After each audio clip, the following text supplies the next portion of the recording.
Hey, I need to talk to you about something, I said, gathering my courage. Can we cut back on having your mom over every weekend? My husband let out a deep sigh. Lisa, it feels like you're always saying no to everything. What do you mean by that? I asked, a bit taken aback. You don't want me to build a house. You don't want my mom coming over. You're always against something. That's not what I meant. I tried to explain. Then what did you mean? How much longer do we have to keep waiting? My name is Lisa, and I've been married to Frank for 5 years. We share a common dream, owning our own home. Now that we've saved enough for a down payment, we're finally ready to leave behind renting and move into the home I've always envisioned. Once we're settled, we plan to start a family and raise our children in a place that truly belongs to us. But just as our hopes were growing, a dark cloud appeared on the horizon. My mother-in-law, who had caught wind of our plans, began making some rather unsettling moves. So, I hear you're finally buying a house, she said. Yes, that's right, I replied. Have you already decided on what kind of home you want? Yes, I have an idea of what we want, I said. That's wonderful. If there's anything I can do to help, just let me know. Thank you, I appreciate that. Oh, by the way, have you checked out the showroom near your house? No, we haven't managed to get an appointment there yet, I replied. Well, I'll take care of that for you. We can go together. Actually, I prefer to go with just my husband, I said, trying to be polite. Despite my efforts, my mother-in-law continued to involve herself in our property search. She even started showing up unannounced. I brought you a brochure for some land that's for sale, she said one day, catching me off guard. Thank you very much. My mother-in-law held a dozen leaflets in her hand, eager to share them. How about this one? It's close to the station and spacious enough for 2 families. Wait, did she just say 2 families? I was too stunned to respond, and she continued talking as if nothing was amiss.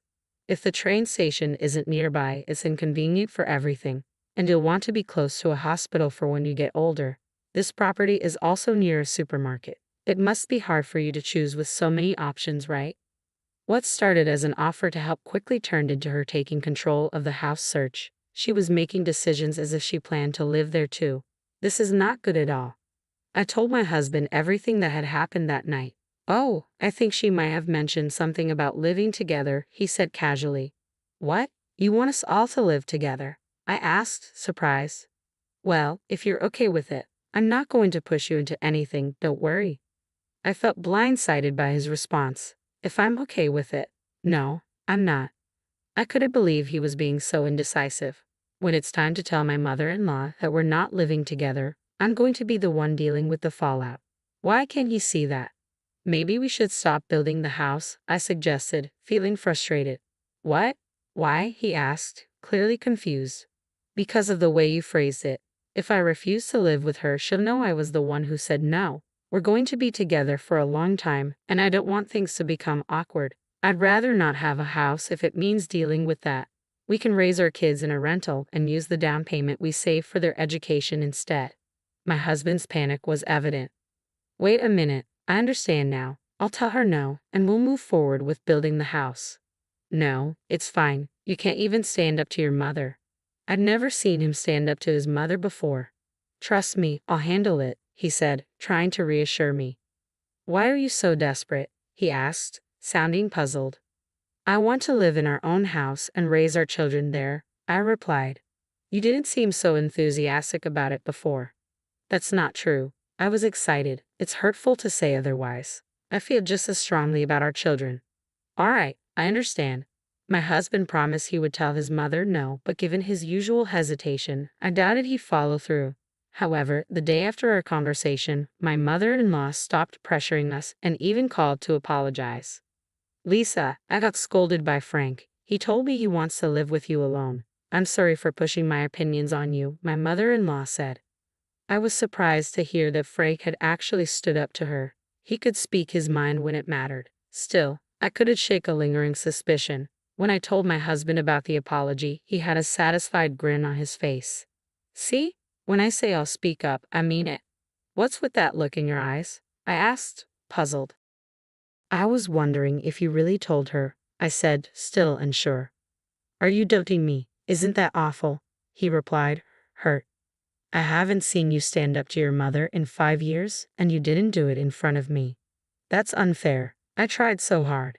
You're right, I'm sorry. But you're sweating like crazy. What's going on? Oh, it's just hot. Isn't it a bit warm today? It's the middle of winter. By the way, let's finalize the house contract. You really want to build this house, don't you? Of course I do. That's what we've been saving for. At this point, I had lost interest in building the new house, the dream home I had worked so hard to save for.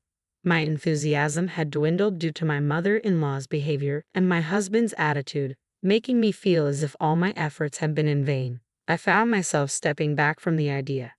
Meanwhile, my husband continued to insist on building the house. 6 months had passed since our dispute, and although he kept talking about it, I remained unconvinced. My mother-in-law, who had been quiet, was now growing impatient. She started visiting our house frequently. While she never mentioned the house, her attitude became increasingly arrogant.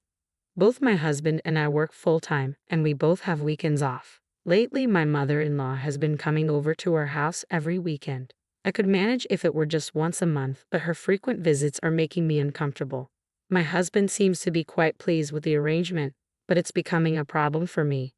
I'd like to have some peace on Saturdays and Sundays, but she arrives at 7 in the morning and blasts the TV at an incredibly loud volume. If I try to stay in bed, she paces back and forth in front of my room. My husband is busy taking care of her, which should be enough. When I finally gave in and got up at 7:30, she remarked, "How can you sleep in with a guest over? She stays until late on Sunday night, and it's starting to wear me down." My husband remains silent about his mother's behavior, and whenever I think of him, the word divorce crosses my mind. However, I want to avoid that if at all possible. I needed to find a way to improve the situation. "Hey, I need you to stop having your mother over every weekend," I said, expressing my feelings directly. He let out a deep sigh. "Lisa, you always seem to be against everything." "What do you mean by that?" "You don't want to build a house, you don't want my mother visiting. You're against everything." "That's not how I meant it." "Then what did you mean? How long do we have to wait for?" "You just said we. What did you mean by that?" "Who else is waiting?" I asked, confused. "What do you mean?" "You said we just now," I clarified. My husband's face turned red and he began to sweat. "I didn't say that. Maybe I misheard. But we can't build a house if your mother keeps coming over every weekend like this." "Why not?" "Because I can't relax. If my parents came over every weekend, would you be able to rest?" "Your parents won't come. They have such a nice house." "I'm fed up with this nonsense," I said, frustrated. "That's not the issue here," he retorted. "I don't even care about the house anymore. I'm going to invite my parents to stay with us next week." My husband's voice rose. "Absolutely not." "Why not?" "Because it's too exhausting. Don't invite your parents. My mother is the only one who can visit. This is my house too. I'm the head of the house. If you can't follow my rules, then leave." "Are you serious?" "You're completely useless to me. I'm done with you. You can't make my mother happy, and if we can't build a house, she can't live with us." "You promised she wouldn't live with us." "What are you talking about?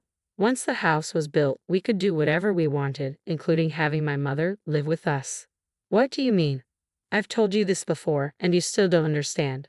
I planned to have my mother move in once the house was built." I knew it. My mother-in-law didn't back down easily. My husband was plotting with her all along. "I see now. All right, I'll leave." "I hope you won't regret this," he said. "Of course not. Just don't come near me again," I replied firmly.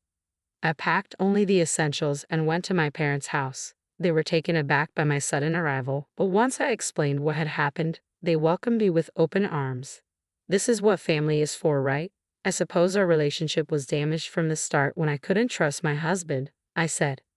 "Dad, I'm so sorry," I added, feeling the weight of my actions.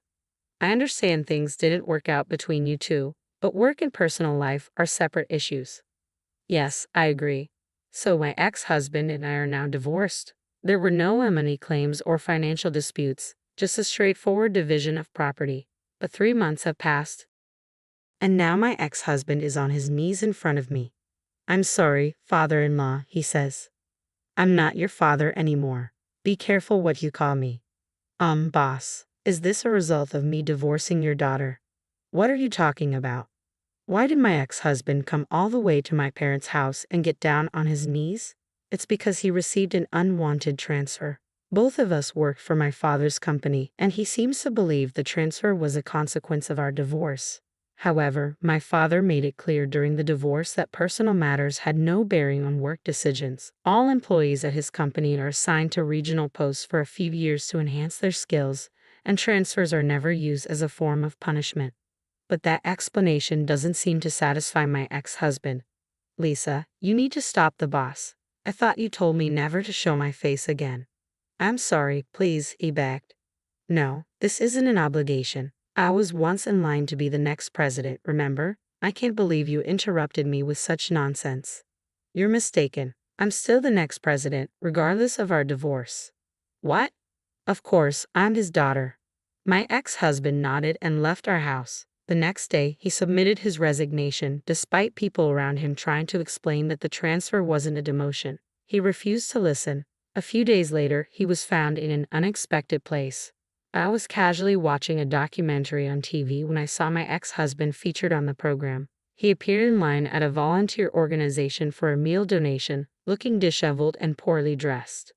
Life can be unpredictable. It made me reconsider the word regret that I once said to him. I'm sure he regrets his actions now. The fact that he was holding 2 meal containers suggested that one was meant for his mother. Although I don't know all the details, it's clear that his life has drastically changed from what it once was. As for me, I'm thriving on my own. My weekdays are filled with work, but I relish my days off. It's a true blessing to sleep soundly without morning disruptions. I am living in a state of happiness and contentment. It was the unexplained coldness of her ex-husband that had caused her so much pain, a pain she struggled to convey to others. She wished she could use that experience as a shield to say no to her in-laws. Lisa, you did an excellent job. I hope you're able to enjoy your time on your own now.